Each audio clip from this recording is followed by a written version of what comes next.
বাহু তুলে সবাই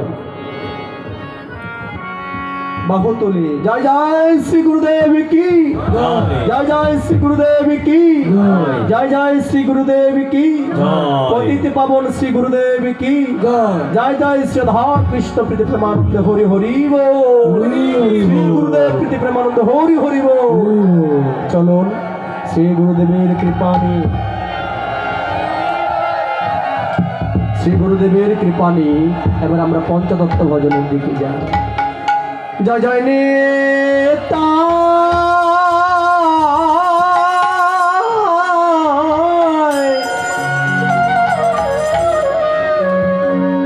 নন্দ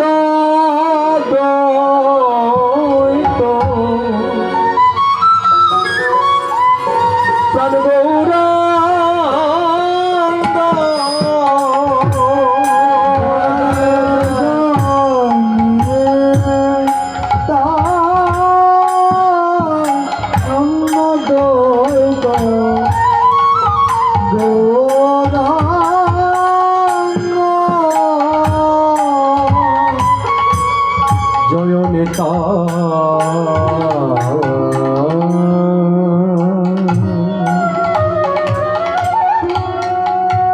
প্রাণের নেতা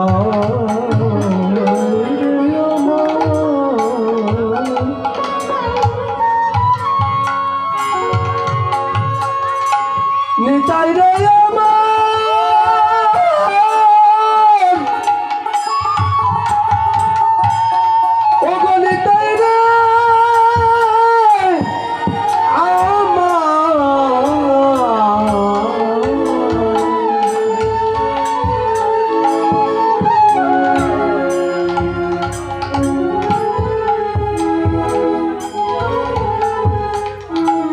প্রাণের নিতাই রে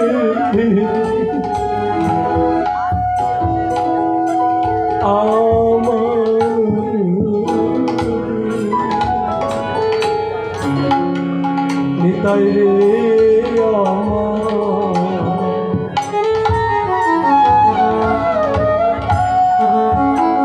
নিতাই গো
শচীর নন্দন যশোদা নন্দন যে শচী সুত হলো সেই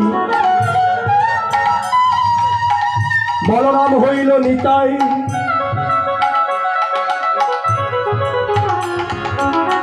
ধারে ধারে নাম বিলায়ে হরিনাম বাহু তুলে হরি বলে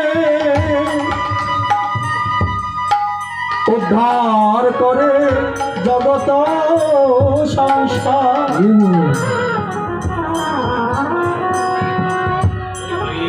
জানেন বাবা,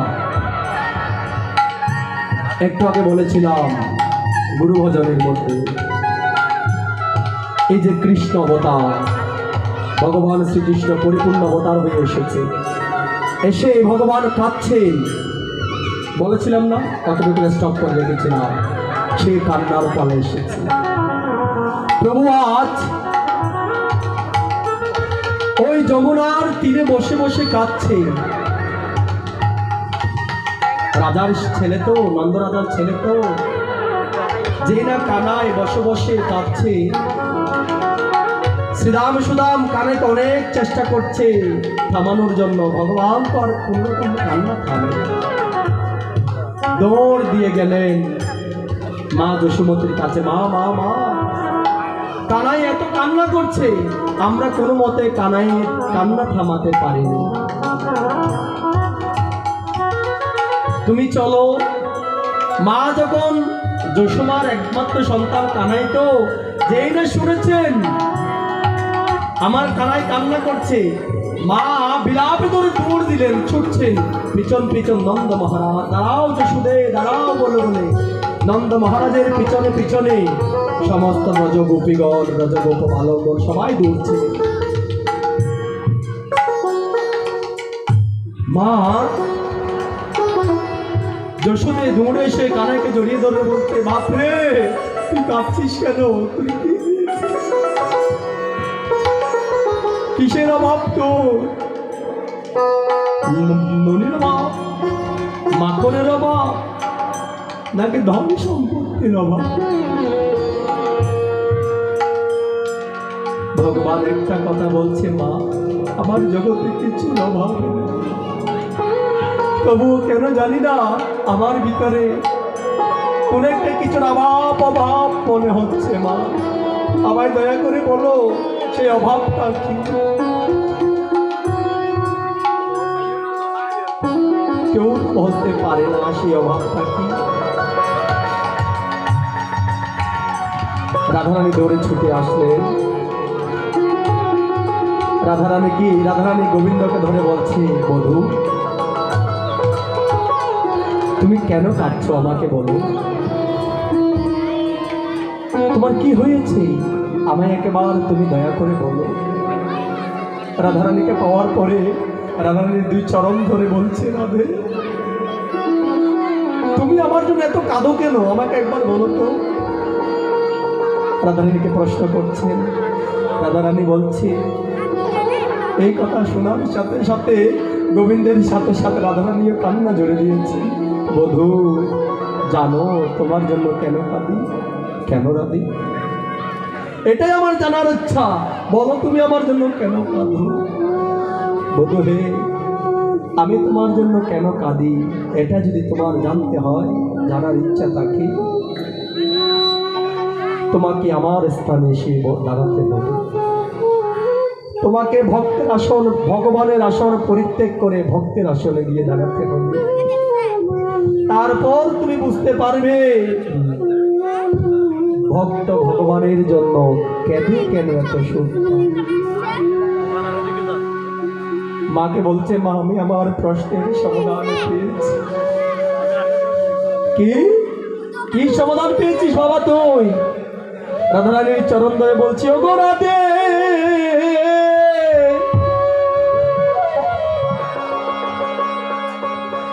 কইছেন তোমা প্রেম, কইছেন মধুরিমা, কইছেন সুখেতে বহ।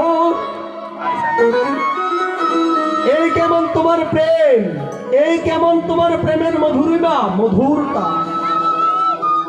তোমার প্রেম আমার জন্য, তোমার প্রেমে কান্না করো তুমি কেমন করে এত সুখ পাও? ওগো রাধে তোয়া কান্তি রূপ ধরে আমি যাইব নদিয়া নগরে,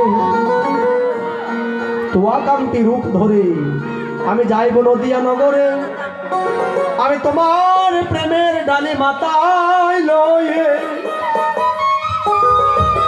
হারাধে বলে নদিয়ার ধারে ধারে গিয়ে কি করবো জানো, কি করবো, জীবের ধারে ধারে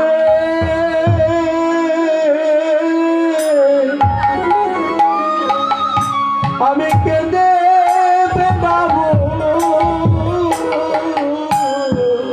জীবের ধারে ধারে আমি কেঁদে বেড়াবো, জীবের ধারে ধারে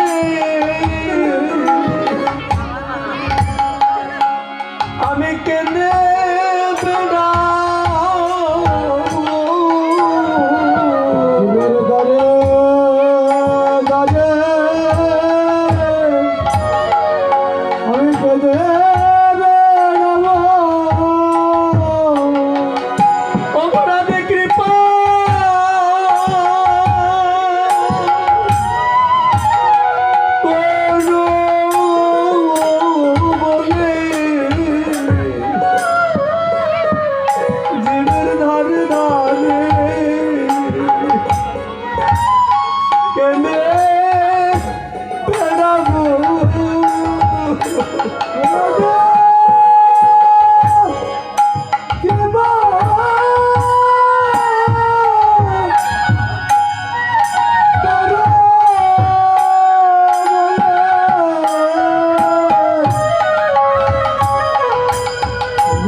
আজ গৌর হরি আমার ভগবান শ্রীকৃষ্ণ সেদিন রাধা রানীর চরণে নিজেকে দাস করে দিয়ে বলছি, ওগো রাধে আমি তোমার প্রেমের ঋণ শোধ করার জন্য ওই নদিয়া নগরে যাব, নদিয়া নগরে গিয়ে জীবের ধারে ধারে কেঁদে বেড়াবো, তারপর কি করবো জানো, কি আমি দোলা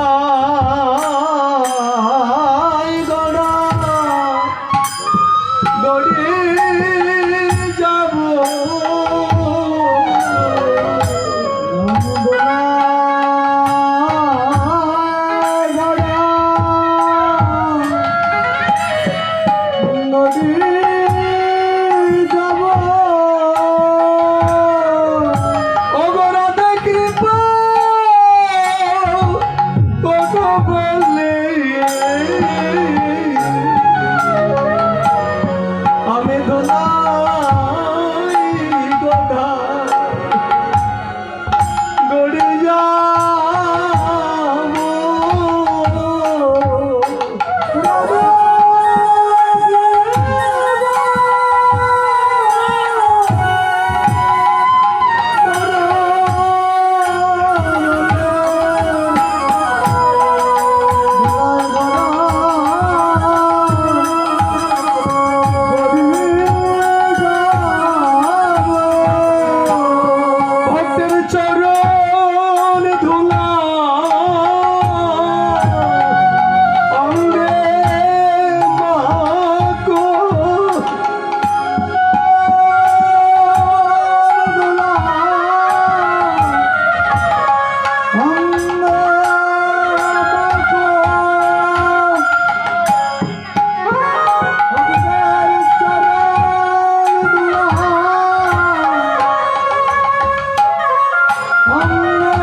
চরণ ধরে অঙ্গে মাতো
পদের মধ্যে দাঁড়িয়ে বলছেন, এই কলির জীব দেখো সেই তো এসেছে, সেই তো এসেছে, ওই যশোদার নন্দন কৃষ্ণ সেই তো এসেছে,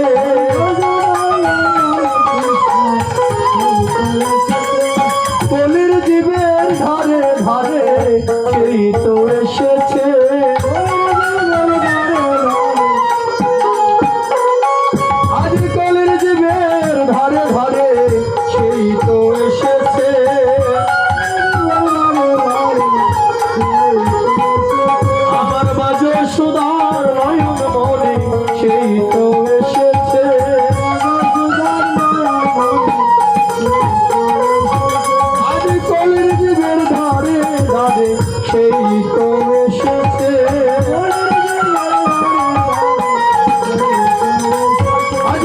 শ্রীনন্দের নন্দন গোপী জন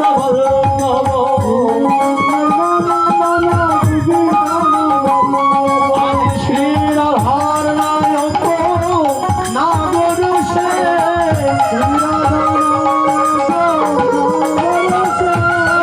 ব্রজের তরুণী গণ লৌঠন মঙ্গল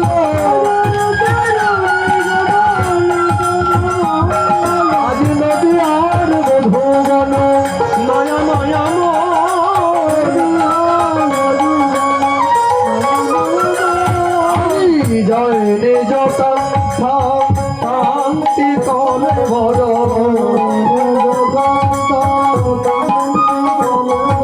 আজি জয় নিজ প্রেয়সী ভাব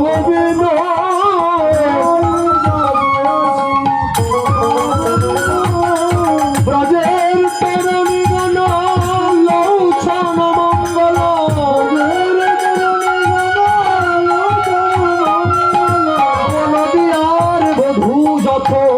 নয়া নয়া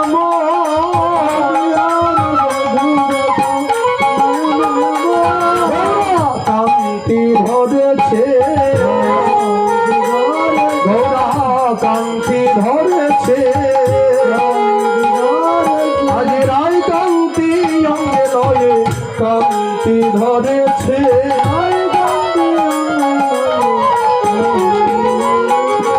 রাধা কান্তি কেড়ে নিয়ে কান্তি ধরেছে,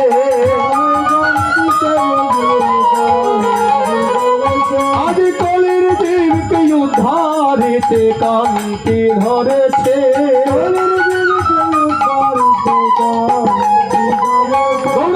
কান্তি ধরেছে,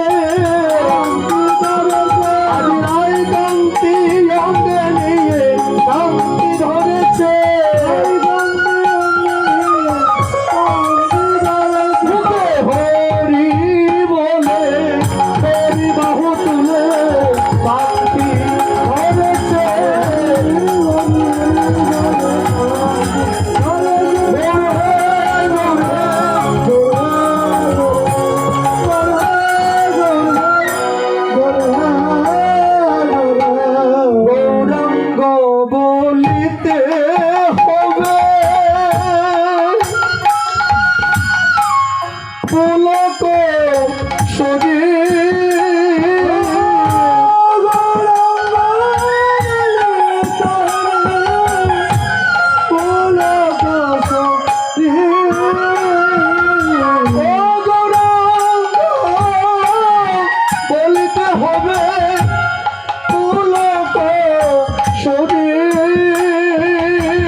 হরি হরি বলতে কবে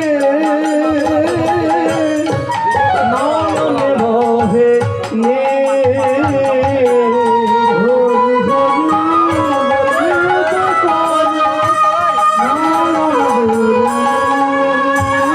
কবে গৌর নামে আমার নয়ন জড়িবে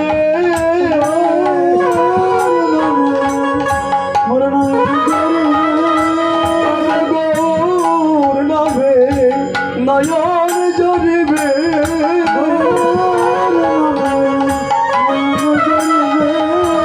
তবে গৌর বলে কাঁদতে পারবো গৌর নামে নয়ন জড়িবে ডাকতে পারবো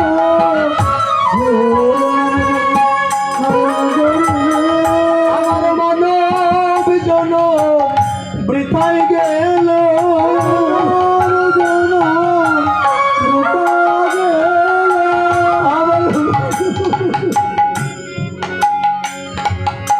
আমার বৃথায় গেল আমার মানব জন কেন গৌর নামে নয়ন ঝরে না মানব জন বৃথায় গেল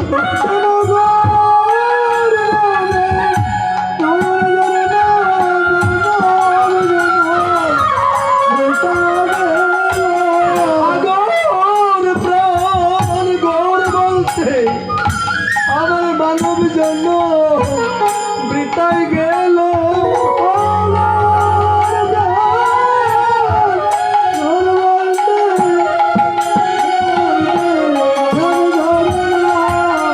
কেন গৌর বলতে কাঁদলাম না রে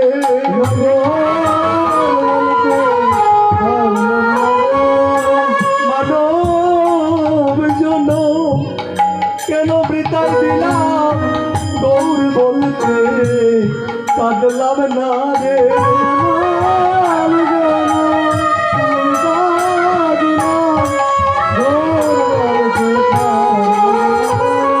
আমি গৌরাঙ্গ বিহনে না বাচ্ছি পরাণে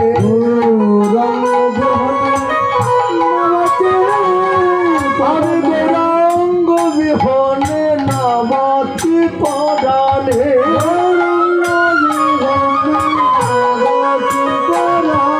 আমি গৌরাঙ্গ করেছি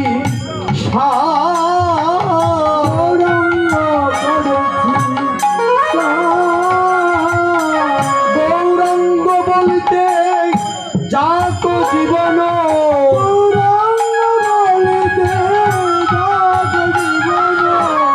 বাবা আপনারা যদি খাওয়ার জন্য এমন করেন হবে বাবা আপনারা যদি প্রসাদ পাওয়ার জন্য ওদিকে পিছনে একদল যে আলোচনা ওদিকে একদল আলোচনা এদিকে একদল আলোচনা এদিকে একদল আলোচনা এভাবে করেন বাবা কীর্তন করতে পারবেন আজকে একটা দিন 12টা বাজে খেলে কেউ মরে যাবেন হ্যাঁ বলুন আজকে একটা দিন 12টা বাজে খেলে কেউ মরে যাবেন একজন মানুষ না গিয়ে 7 দিন বাঁচে বাবা কেমন মানুষ আপনারা কালকে মরে গেলে কোথায় যাবেন জানেন ভাগবত খুলে দেখবেন এই কান্নার কীর্তন আর করতে ইচ্ছা করছে না আমার কেন জানেন এগুলো যতই করছি ততই আপনাদের খিদে লাগছে দেখা যাচ্ছে এই কীর্তনে আসার সময় এই মনের মধ্যে একটা চিন্তা করে আসতে পারলেন না আজকে দিনটা একটা রাত কালকে একটা দিন একটা রাত ভগবানের জন্য নিবেদন করে আসবো কেউ পেরেছেন কি মানুষ বাবা আমরা মানুষ 3টা জিনিস পেরেছি কিছু পারি না জগতে কি 3টা জিনিস কি গাধার মতো পরিশ্রম করতে জেনেছি। আমরা গাধা, মানুষ নয়, আমরা গাধা। কুকুরের মতো খেতে জেনেছি, কুকুরের ন্যায় খেলাম আর শুকুরের ন্যায় ঘুমাতে জানলাম। ভগবানের সাধন ভোজন কিছু করতে পারিনি। খাওয়ার জন্য কেন বাবা পাগল? যদি এতই খাওয়ার জন্য পাগল হয় আমাকে বলুন, এখনই শেষ করে দেব। 10 মিনিট আমাকে কীর্তন লাগিয়ে দিয়ে আমি একজন দাঁড়িয়েছি, তো যখন আমি পিছন দিয়ে ফিরে কীর্তন গাইছিলাম তখন তো আপনাদের দেখি নাই বাবা, দেখেছি কি? এখন আমার ঘুরতে হচ্ছে, কে কোথায় আলোচনা সমালোচনা করছেন। এতই খিদে লাগলো আপনাদের, একটা দিন না খেয়ে, একটা রাত না খেয়ে থাকতে পারবেন না। এতই প্রয়োজন খাওয়াটা আপনাদের, এতই প্রয়োজন। যদি খাওয়া হয় আগামী বছর থেকে উৎসব বাদ দিয়ে বাবা সারা পাড়া ঢেরা পেটে 2 দিন খাবেন। উৎসব বাদ দিয়ে সকল মহল্লা ঢেরা পেটিয়ে 2 দিন খাবেন। উৎসব করতে হবে না। এই উৎসবের জন্য যদি এত বৃথা টাকা নষ্ট করে লাভ নাই। আপনারাই যদি না থাকেন, খেয়ে ঘরে চলে যাওয়ার চিন্তা করেন, নামযজ্ঞ করে লাভটা কি? কোনো প্রয়োজন নাই তো, বৃথা। আপনাদের জন্য করা হয়েছে। এই নামযজ্ঞের নাম হচ্ছে ভুবন মঙ্গল তারক ব্রহ্ম হরি নাম যজ্ঞ, তাই না বাবা? ভুবন মঙ্গল মানে কি? জগৎ সংসারের মঙ্গলের জন্য করা হয়েছে। তার মধ্যে আপনারা আছেন না? নাকি শুধু কমিটির মঙ্গলের জন্য করেছে? তা আপনারা যদি খাওয়ার জন্য প্রত্যেকটা জনকে যদি কামরান, কমিটির দেন, বাদ দেন, বাদ দেন, বাদ দেন, এটা কেমন কথা? এই বাবা মার কোত্থেকে তো ঠিক করেছে জানেন? আমি মামুর খাইন, আনোয়ারা মামুর খাইনের মধ্যে প্রতি বছর কীর্তন করি। 7টায় কীর্তন হয়, 12:30টায় কীর্তন শেষ হয়। একটাই প্রসাদ দেয়। কয়টায়? একটাই। একটা মানুষও নড়ে না, সবার খিদেও লাগে না। এ বাবা সেখানে ছিলেন, ওখান থেকে আমাকে ঠিক করে আমার বাবার আমার মা মিলে। আমাদের এখনো ছবি আছে মামুর খাইন মন্দিরের, বাবা মার সাথে তোলা। এরা দুজনে মিলে আমাকে ঠিক করেছে ওখান থেকে। কই যখন ওখানে ছিলেন ওদের তো খিদে লাগে না। আগামীকাল গৌরববাটা আদিনাথ মন্দিরে যাবেন, ওখানে আমার কীর্তন আছে।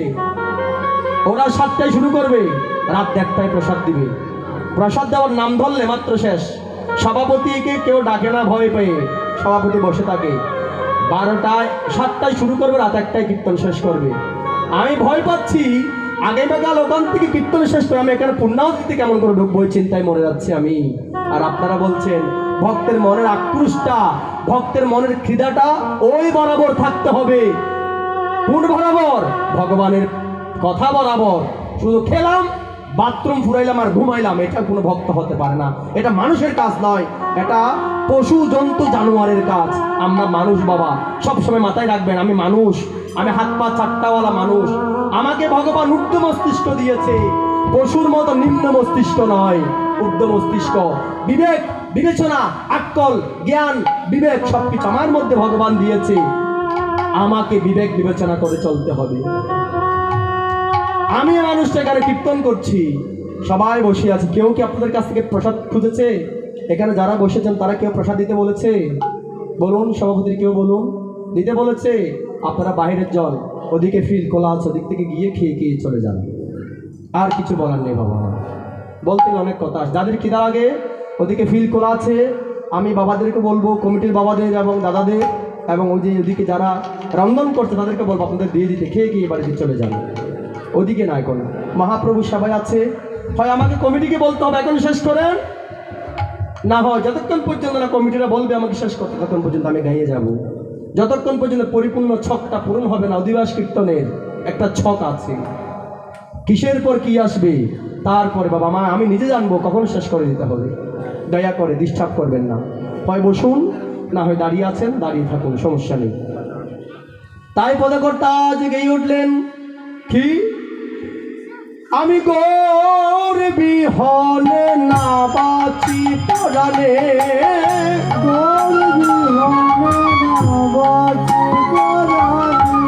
আমি গৌরাঙ্গ বিহনে। পদকর্তা বলছেন বিরহের মধ্যে ষষ্ঠ বিরহ কি? আমরা কোন বিরহ যাচ্ছি বাবা? কারো সন্তান মারা গেছে, বিলাপ ধরে কাঁদো, আমার সন্তান গেছে রে, গেছে রে, গেছে। ওই সন্তান বড় হয়ে আমার কপালের মধ্যে লাথি মারবে সেটা জানি না। আমার সন্তান মারা গেছে তার জন্য কাঁদে। একবার ভগবানের জন্য কাঁদতে পারলাম না, কেঁদেছি কি? এতগুলো মানুষ বসেছেন, একজনের চোখে দুই তিনটা ব্যক্তির চোখের মানুষ জল ছাড়া একজন ব্যক্তির চোখের জল, এক ফোঁটা জল যদি আসতো দেখতাম, মনটারে আমি বুঝ দিতে পারতাম। অমন মনটারে বলি, এইভাবে দুঃখ ছাড়া তুই আর কি পেলি? ভাববেন, কাঁদবেন তো ভগবানের জন্য কাঁদুন, হাসবেন তো মায়ার জন্য হাসুন। এই মায়াকে দেখে হাসি আসে। এক এক কসাই বাবা ছাগল কাটে। দাঁড়াও একটা মিনিট।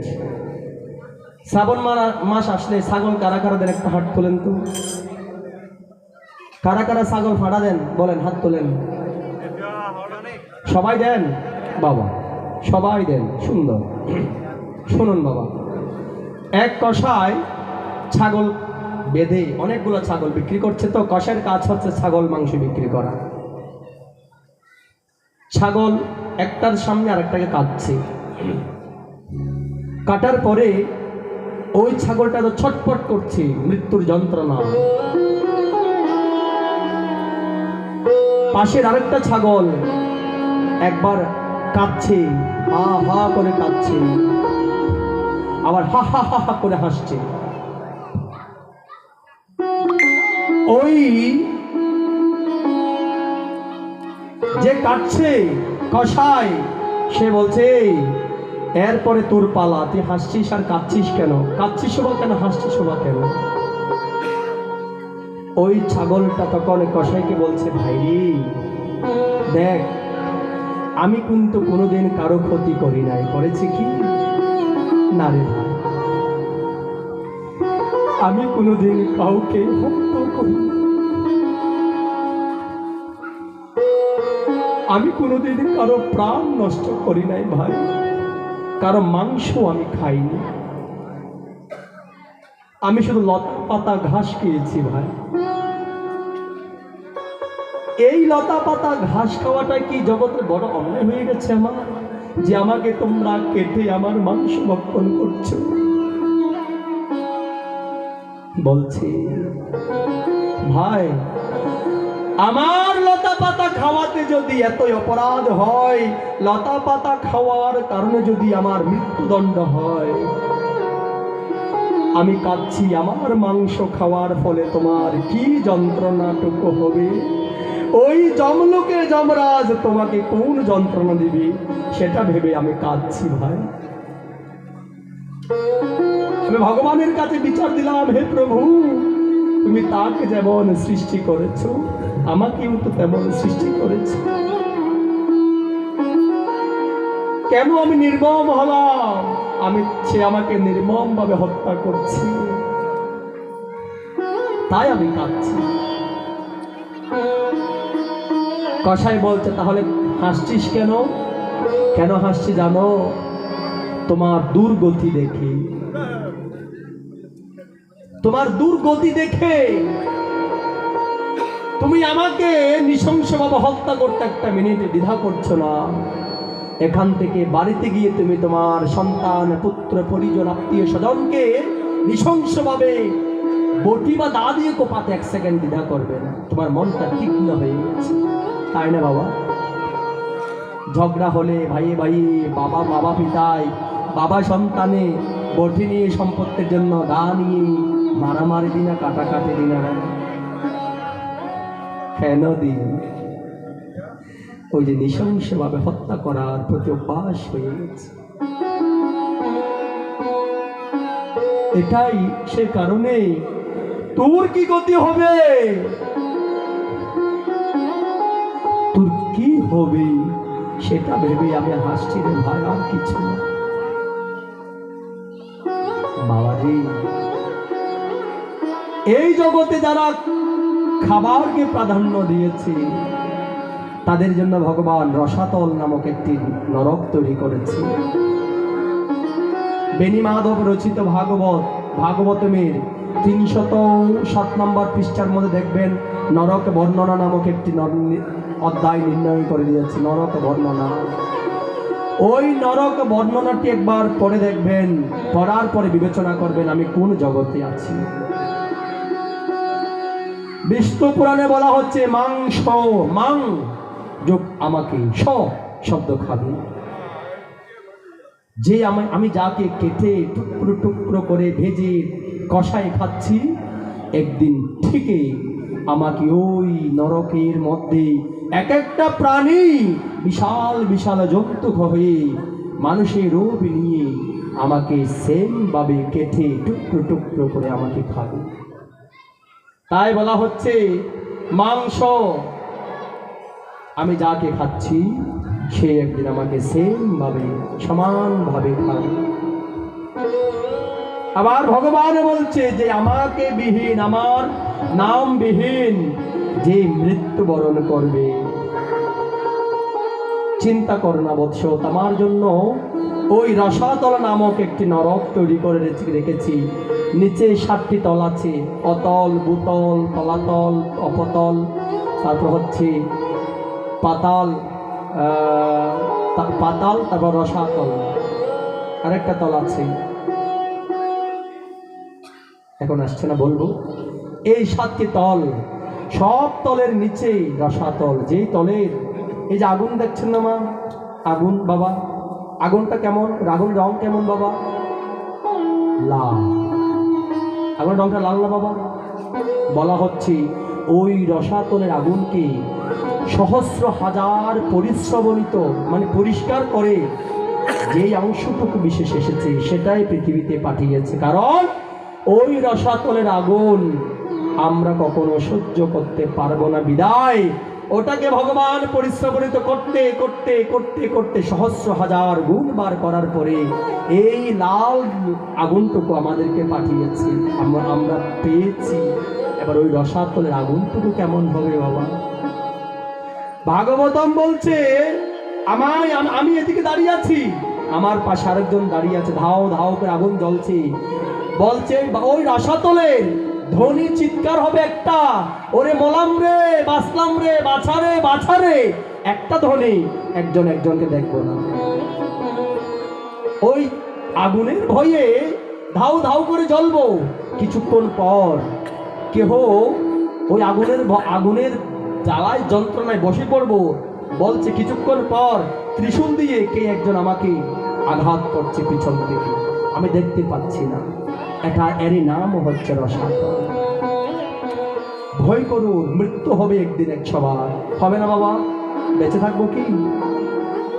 সবাই চিন্তা করুন না, জন্ম নিয়েছিলাম কত সুন্দর নাদুস ছিলাম, হ্যাঁ, গায়ের চামড়া টাইট ছিল, ভরা যৌবন ছিল, সুন্দর দেহ ছিল, সাদা রং ছিল, কুটসুট ট্রাই করে বাহাবা করেছি না বাবা? আস্তে আস্তে যৌবন পার হয়ে যে বৃদ্ধ বয়সে পড়েছি, ওই ভরা যৌবন রসা একদম তল পড়ে গেছে, টাইট চামড়া কুজো হয়ে গেছে, লাল রূপ কালো হয়ে গেছে। আছে কি বাবা? একদিন যে মাটির নিচে যেতে হবে, এই ভয়টুকু অন্তত সবাই করুন। এই ভয়টুকু না থাকলে আপনি মানুষ নয় বাবা, কুকুরের চেয়েও অধম। তাই বলছে একমাত্র গৌর বিহনে, পদকর্তা বলছে একমাত্র বিরহের মধ্যে সর্বশ্রেষ্ঠ বিরহ গৌর বিরহ, কৃষ্ণ বিরহ, বিনে আর কিছু নাই। এই জগতে কৃষ্ণ বিরহ ছাড়া আর কোনো বিরহ নাই। কাঁদতে হয়তো গৌরের জন্য কাঁদো, কাঁদতে হয়তো আমার নিতাইয়ের জন্য কাঁদো, কাঁদতে হয়তো শ্রী গুরুদেবের জন্য কাঁদো। তোমার শেষের দিন সুন্দর হবে, না হলে বাঁকা হয়ে মরতে হবে, দেহ বিশ্রী হয়ে যাবে, দেখে সবাই ভয় পাবে, দেখে মাত্র বলবো নরকে গিয়েছে, দেহ সুন্দর হবে না, নরকে গমনাগমন হবে। তাই বলছে আমি গৌর বিহনে না বাঁচি পরাণে,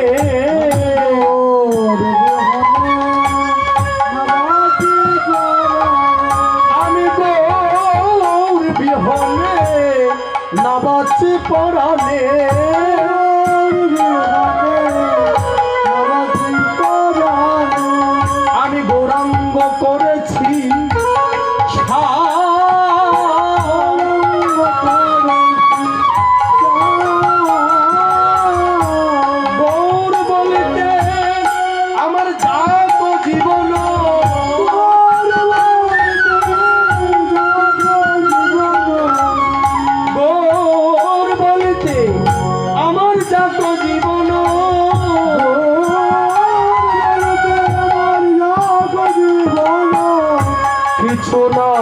চাহিব আর হে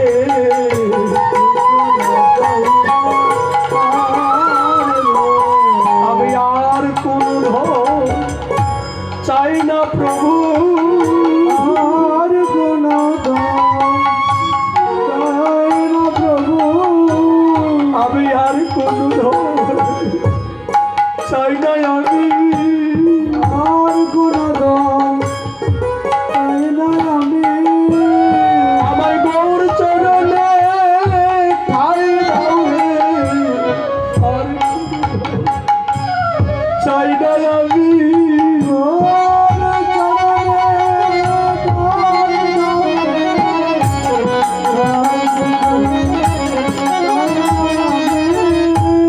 গৌর ধর্ম গৌর কর্ম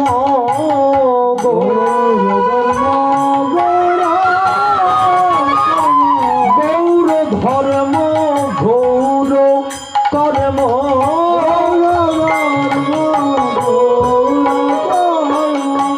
বাবার গৌর বেধের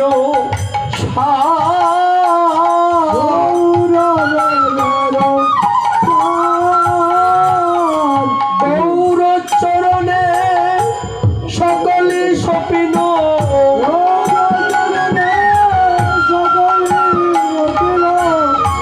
গৌর চরণে এই জীবন সপিন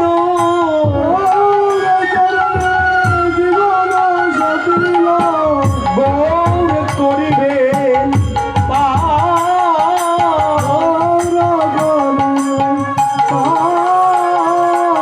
আমায় ভব সিন্ধু পার করিবে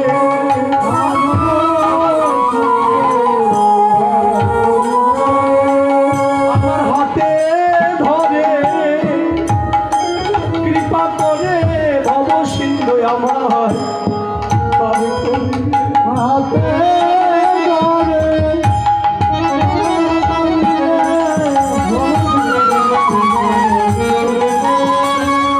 সাগর প্রাণ গৌর বলে ভব সিন্ধু আমায় পার করিবে